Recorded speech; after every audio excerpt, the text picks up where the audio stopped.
आज की कहानी एक रिटर्न की नहीं है, एक फैसले की कहानी है।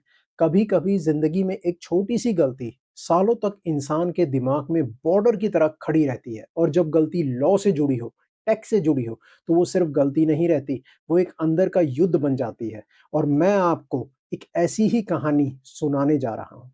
एक शाम का वक़्त था, ऑफ़िस में काफ़ी शांति थी। मैं अपने डेस्क पर बैठा था, फाइल्स खुली हुई थी, सिस्टम स्क्रीन पर नंबर्स चल रहे थे। तभी मेरे पास एक कॉल आई, "सर, मैं रोहित बोल रहा हूँ।" रोहित एक यंग बिज़नेसमैन था। उसने 3 साल पहले अपना स्टार्टअप शुरू किया था। सपना बड़ा था, एनर्जी भी थी, पर सिस्टम की डिसिप्लिन अभी सीख ही रहा था। उसकी आवाज़ में हल्का-सा डर था। "सर, एक प्रॉब्लम हो गई है।"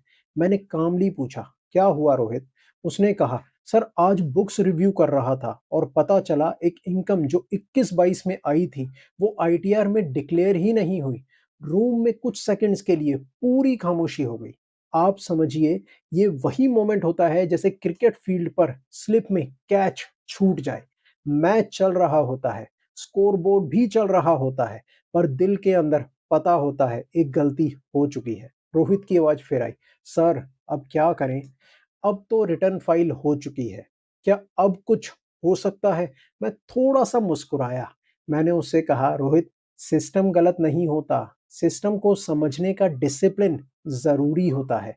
फिर मैंने उसे एक कॉन्सेप्ट समझाया, मैंने उसे एक कॉन्सेप्ट समझा दिया, अपडेटेड रिटर्न का concept, ITR-you, income tax act का सेक्शन 139 8A लॉ कहता है, अगर किसी टैक्स पेयर को बाद में रियलाइज़ हो कि उसने कोई इनकम डिक्लेयर नहीं की है, तो वो एक अपडेटेड रिटर्न फाइल कर सकता है। पर इस सिस्टम की भी अपनी डिसिप्लिन है। जैसे बॉर्डर पर ड्यूटी होती है, वैसे ही लॉ में भी टाइम लिमिट होती है। लॉ कहता है असेसमेंट ईयर के एंड से 48 मंथ्स यानी 48 महीने यानी कि 4 साल।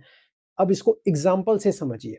अगर असेसमेंट ईयर 21-22 है, तो उसका आईटीआर यू फाइल करने का लास्ट डेट है 31 मार्च 2026।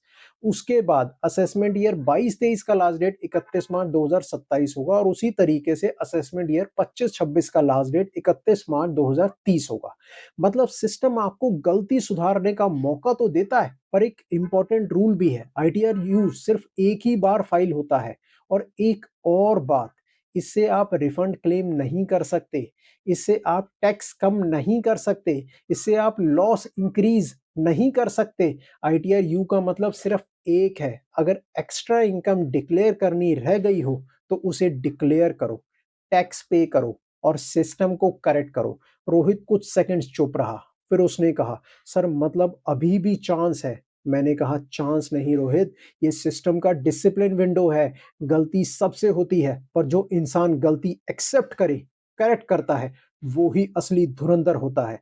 उसने तुरंत कहा, "सर, चलिए अपडेटेड रिटर्न फाइल करते हैं।" उस मोमेंट पर मुझे लगा, ये सिर्फ एक आईटीआर करेक्शन नहीं था, ये एक माइंडसेट का फैसला था। बिजनेस में भी, लाइफ में भी गलती से भागना आसान होता है, पर गलती को एक्सेप्ट करके सिस्टम करेक्ट करना, यही डिसिप्लिन होता है और वही इंसान को स्ट्रांग बनाता है। इस कहानी का मॉरल सिंपल है, लॉ पनिशमेंट देने के लिए नहीं बना, लॉ डिसिप्लिन सिखाने के लिए बना है। और आईटीआर यू सिस्टम का वो सेकंड चांस है जो हर किसी को नहीं, सिर्फ ऑनेस्ट करेक्शन करने वालों को मिलता है।